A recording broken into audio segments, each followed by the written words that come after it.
Today we're going to demystify an engine nearing marvel that almost defies physics. Rolls-Royce Aero engines. Let me ask you a counter-attitular question. Have you ever thought about a machine that can operate while simultaneously melting? Sounds absurd, right? But this is exactly the reality every Aero engine faces, every second, at tens of thousands of feet. Continuation of previous sentence. If the engine provides the aircraft's power, then deep inside the engine, there's a component that acts as its pulsating, scorching heart. These are the high-pressure turbine blades. The operating environment of this heart is terrifying beyond imagination. When the pilot pushes the throttle and the engine runs at full speed, the airflow hitting these blades can reach temperatures of 1700 degrees Celsius. What does 1700 degrees mean?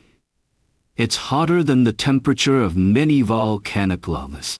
But the scariest part is that the nickel-based superalloy used to make these blades has a melting point of only around 1400 degrees Celsius. This means the engine's operating temperature is a full 300 degrees higher than the melting point of the metal it's made from. And that's not all. While enduring such extreme heat, these blades are also spinning wildly at an astonishing speed of about 10,000 revolutions per minute.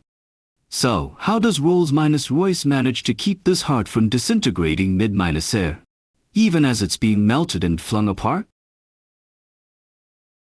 The answer is they don't use metal as we conventionally understand it. Instead, it's a perfect metal grown specifically for engine. This is one of Rolls-Royce's biggest secrets: the single-crystal casting process. What does this mean?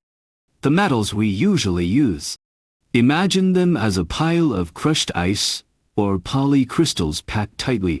When you heat this pile of crushed ice, where does it melt first? The gaps between the ice pieces. Under high temperature and pressure, these gaps in metal, professionally called grain boundaries, are its weakest points. They will start to slide and deform, eventually, causing the entire material to collapse.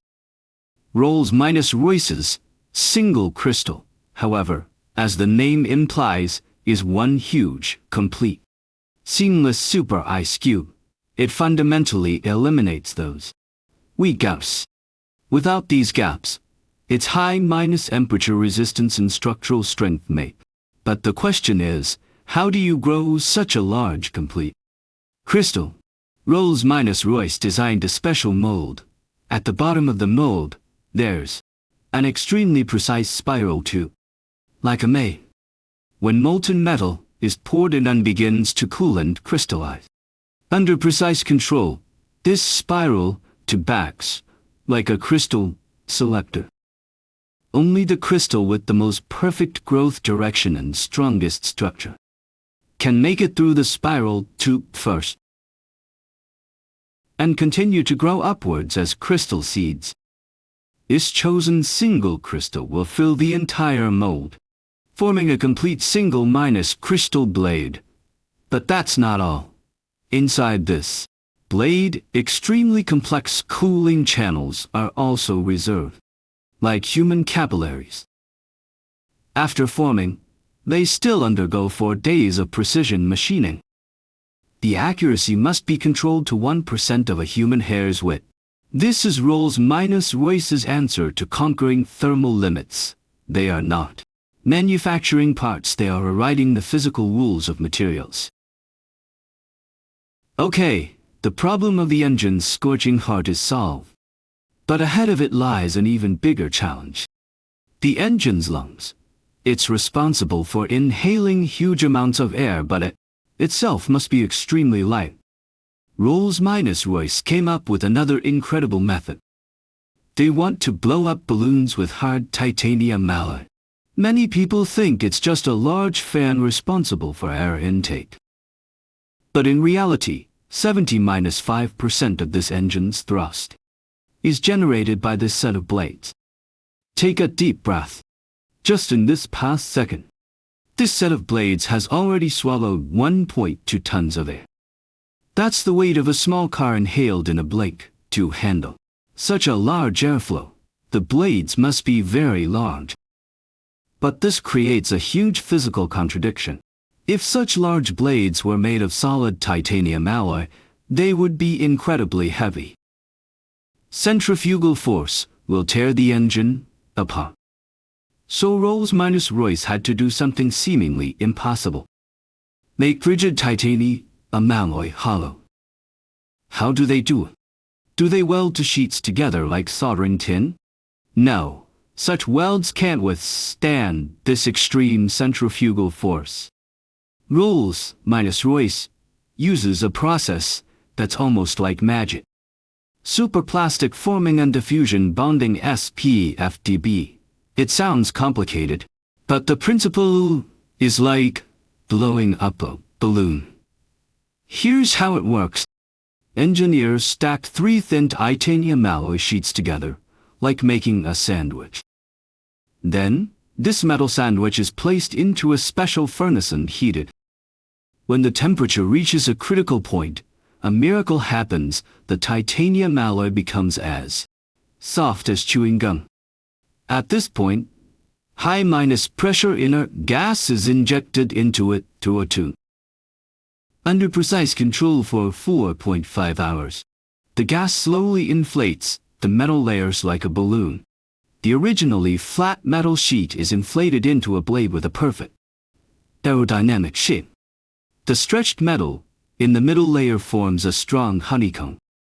This not only significantly reduces weight but also gives the blade incredible structural strength. Each blade produced by this process undergoes extremely precise balance testing. Its value is equivalent to a family car. Imagine dozens of ones or odds whizzing past your ears at thousands of revolutions per minute. Such expensive and precise blades. What if one accidentally breaks during high speed rotation? That would be a flying cannonball. Who will stop it? This is where our next protagonist comes in. The hidden guardian. What if those blades, worth a car, break at full speed? Who will save us? Everyone's lifeline depends on this, which wraps around the fan. Metal ring. It's called a fan containment case. Simply put, it must be an indestructible shield. When the blades explode like cannonballs, it must contain all the fragments tightly within itself. It must not let fragments fly out and penetrate the fuselage. To build this shield, Rolls-Royce did something that seems incredibly wasteful in modern manufacturing. This is a typical subtraction story.